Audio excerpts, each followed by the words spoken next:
সমগ্র বাংলাদেশের বিরুদ্ধে, বাংলাদেশের স্বাধীনতা সার্বভৌমত্বের বিরুদ্ধে অকল্পনীয় ঘটনা ঘটে গেছে। দর্শক, এক বিশেষ পরিস্থিতি বিরাজ করছে বাংলাদেশের স্বাধীনতা সার্বভৌমত্বের ক্ষেত্রে, এবং এটা আমাদের কোনো বিশেষ দলের জন্য নয়, সরকারের জন্য নয়, পুরো জাতির জন্য, যেটাকে আমরা বলি সর্বদলীয় সতর্কবার্তা। সব দলকে এখানে জরুরি ভিত্তিতে সতর্ক হতে হবে, এমন একটা পরিস্থিতি তৈরি হয়েছে। শুনলে আটকে উঠবে যে কি চলছে। এই আধুনিক যুগে এটা সম্ভব? এই তথ্য প্রযুক্তির সর্বোচ্চতার উৎকর্ষতার এই যুগে, ইউনাইটেড নেশনসের যুগে, রাইট টু সেলফ ডিটারমিনেশনের যুগে, জাতি রাষ্ট্রের এই যুগে, ইজ ইট পসিবল? হ্যাঁ, এটাই ঘটছে। কি ঘটছে? সুস্পষ্টভাবে বাংলাদেশের স্বাধীনতা সার্বভৌমত্ব লঙ্ঘিত হচ্ছে, এবং পায়ে পাড়া দিয়ে যুদ্ধ বাঁধানো বলতে যা বোঝায় সেটা হচ্ছে বাংলাদেশ দখল করার এক মহা ষড়যন্ত্র হচ্ছে। আজকে উঠছেন যে এখন কি সেই দেশ দখল করার যুগ আছে? দেখেন, একটু হিসাব করেন। আছে, যুগ আছে, যুগ আসছে। একটা সময় ছিল দেশ দখল করা এটাই ছিল শ্রেষ্ঠত্বের মানদণ্ড। বরং পৃথিবীর শুরু থেকেই দখল করা, এটা যে যত দখল করতে পারে, এটাই ছিল নিয়ম। এরপরে একটু স্মার্ট দখল শুরু হয়েছে, কলোনি। যেমন সরাসরি দখল না, ওটা একটা আলাদা দেশ, কিন্তু কলোনি স্থাপন করে। যেমন ব্রিটিশরা সারা পৃথিবীর একটা বিরাট অংশ তারা নিয়ন্ত্রণ করত, কলোনি স্থাপন করেছিল। ব্রিটিশরা, ফরাসিরা, ডাচরা, তারা কিন্তু বলেনি যে, যেমন ভারতীয় উপমহাদেশ ব্রিটিশ কলোনি ছিল, তারা বলেনি যে ভারতীয় উপমহাদেশ হচ্ছে ব্রিটিশ অঙ্গরাজ্য। না, ভারতীয় উপমহাদেশ ভারতেই, কিন্তু তারা শাসন করতো, একটু স্মার্ট দখল।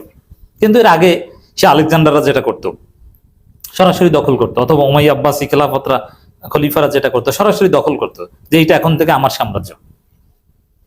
তারপরে হচ্ছে স্মার্ট দখল, মানে কলোনি। এরপরে দ্বিতীয় বিশ্বযুদ্ধের পর ডিকলোনাইজেশনের মাধ্যমে একদম রাইট টু সেলফ ডিটারমিনেশন, সত্যিকার অর্থেই ন্যাশন স্টেট বলতে আমরা যা বুঝি, স্বাধীন সার্বভৌম রাষ্ট্র, যে আমার দেশকে আমরা স্বাধীন করব, অন্য কারো, মানে সার্বভৌমত্বের যে কনসেপ্টটা বর্তমানে, এক্সটার্নাল সভরেন্টি, এটা আফটার সেকেন্ড ওয়ার্ল্ড ওয়ার বিশ্বব্যাপী একদম ওয়ার্ল্ড ওয়াইড গ্রো করেছে। কিন্তু মনে রাখবেন, এই যে প্রথমে দখলবাজি বৈধ ছিল, এরপরে স্মার্ট কলোনি, এরপরে nation state, sovereign nation state, এই যে সাইকেলগুলো, এগুলো এক একটা 80 বছর, 100 বছর এরকম টিকে। এখন এই স্বাধীন সার্বভৌম রাষ্ট্রের যে কনসেপ্ট, যেটা দ্বিতীয় বিশ্বযুদ্ধের পর থেকে ওয়ার্ল্ড ওয়াইড এস্টাবলিশড হয়েছে, ওটার প্রায় 80 বছর হয়ে আসছে, মানে ওটার মেয়াদ শেষ হয়ে আসছে। এখন এরপরে আবার নতুন যে পৃথিবী আসবে, এটা হাদিসের সাথেও মিলে। ইমাম মাহদি, দাজ্জাল, কিয়ামতের আলামত সম্পর্কিত হাদিসগুলো যদি পড়েন, তাহলে এগুলো মিলে। তখন আবার সেই দখলবাজি বা এরকম শুরু হবে। ঠিক আছে, এখনো স্বাধীন রাষ্ট্র, কিন্তু কেউ যদি একটা রাষ্ট্র দখল করে নিতে পারে, বা পলিটিক্যাল কোনো সেটেলমেন্টে দুইটা রাষ্ট্র এক হয়ে যায়, ইউনিফাইড হয়, হতে পারে। এরকম নতুন নতুন একটা অস্থিরতা পৃথিবীতে বিরাজ করবে।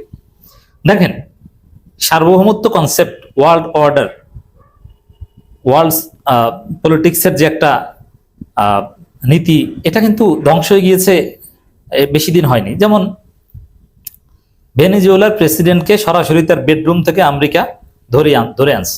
এটা কি তাহলে সেই রাইট টু সেলফ ডিটারমিনেশন অথবা সেই সার্বভৌম রাষ্ট্রের কনসেপ্ট কি আছে?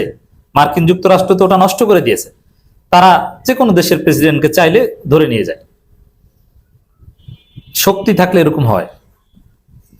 তো দর্শক, আবার ইউক্রেনের যে ক্রাইসিস বাজিয়ে দিয়েছে, রাশিয়া যেভাবে দখল করেছে, এই দখলবাজি, যে না এই রাষ্ট্র, যেমন একসময় বাংলাদেশ ভারত ছিল, মানে ভারতীয় উপমহাদেশটা এক ছিল, আমাদের রাজধানী ছিল কলকাতা, মানে আমরা তো একই ছিলাম। তো এই সেন্সে এইসব ইতিহাসের রিপিটেশন অসম্ভব নয়। যেমন ইউক্রেন রাশিয়া কোন কনসেপ্টে দখল করেছে? যে ইউক্রেন তো রাশিয়ার অধীনে ছিল, এটা তো আমরাই ছিলাম, পরে তারা স্বাধীন হয়েছে, আবার এখন আবার আমরা নিব। এরকম যে এই বাংলাদেশ তো ভারত ছিল, অতএব ভারত এখন আবার নিবে, আবার এক করবে। এই পৃথিবীতে এই ট্রেন্ড চালু হচ্ছে। ইউক্রেন রাশিয়া যুদ্ধে আপনারা দেখেছেন এবং সার্বভৌম রাষ্ট্রের কনসেপ্ট পৃথিবীর মোরল মার্কিন যুক্তরাষ্ট্র সরাসরি লঙ্ঘন করেছে।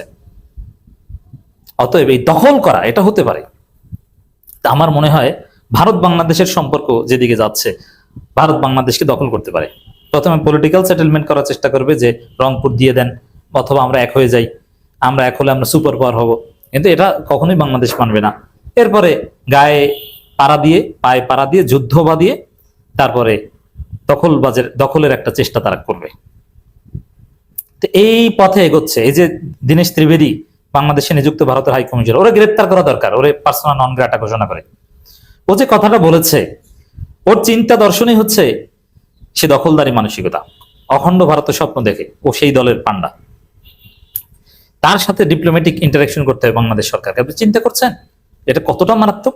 তিনি বলছেন আমরা যদি এক হই তাহলে তো আমরাই সবার উপরে, আমরা এক হব। মানে কি, এটা অর্থ কি? ভারত আর বাংলাদেশ আলাদা রাষ্ট্র, এক হয় কিভাবে? এবং শুধু এটা না, দীনেশ ত্রিবেদীর এই বক্তব্য এবং আমার কাছে এই টপিকের, এই ভিডিওর মূল আলোচ্য বিষয় যেটা, এই যে পুশিন এবং সীমান্ত হত্যা, দীনেশ ত্রিবেদী বাংলাদেশে ঢুকেছে, একজন হত্যা করে ঢুকেছে, সাথে সাথে মৌলভীবাজারে কুলাওয়ারা একজন মেরে ফেলেছে, একটা বার্তা দিয়েছে।